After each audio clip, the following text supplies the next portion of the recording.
Hi friends, তোমরা কেমন আছো? আমি খুব ভালো আছি। আমার সুদীপ্তা সিম্পল ব্লগে তোমাদের সবাইকে স্বাগত।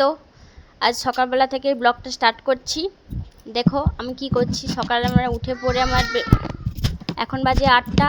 আমার সকালবেলা উঠে পড়ে আমি রেডি হয়ে গেছি। ফ্রেশ হয়ে খাওয়া দাওয়া করে আমি রেডি। মাম্মা উঠলে ওকে রেডি করব, কেন আমার 11টার সময় বেকিংয়ের ক্লাস আছে। তার আগে আমাকে রান্নাবান্নাগুলো করে নিতে হবে, কেন ও উঠলে আমাকে রান্নাবান্না করতে খুব অসুবিধা হয়, ছোট তো, তাই এটা করে দাও ওটা করে দাও, এটা কি ওটা কি। তো আজকে রান্না করব ঢ্যাঁড়সের তরকারি সর্ষে বাটা দিয়ে আর মাছের ঝাল। এই যে আনাজ টানাজগুলো কাটছি, রান্নাটা বসিয়ে দেব। এই যে ঢ্যাঁড়সের তরকারিটা বসিয়ে দিয়েছি। এবার মাম্মা উঠে পড়েছে, ওকে রেডি করব, বিছানা টিছানা গোছাবো। সকালবেলা যেমন কাজ থাকে আর কি সবাইকার, তা আমারও আছে।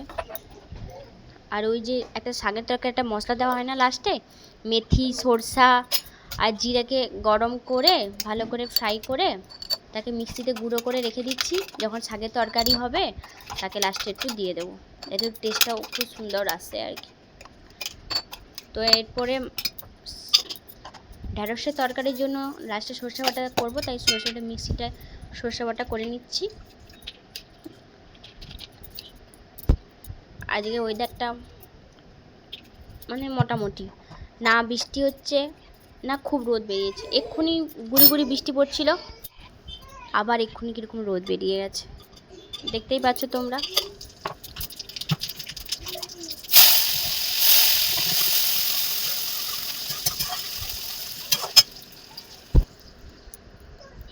সেই মামামের কাছে আছে, দেখছো ঘুম থেকে উঠে পড়েছে, কী অবস্থা দেখো। এবার বিছানাটা গুছিয়ে নিই। আর একটু ঘুম থেকে উঠলে ওকে কোলে নিতেই হবে। আমার মনে হয় সব বাচ্চাদের তাই একই। বিছানাটা গুড়িয়ে নিই, তারপর ওকে ফ্রেশ করাবো, ব্রাশ করাবো, তারপর ওকে কিছু খাইয়ে ওকে স্নান করাবো, নিজে স্নান করবো, তারপর আমরা যাব বেকিং ক্লাসে। এই দেখো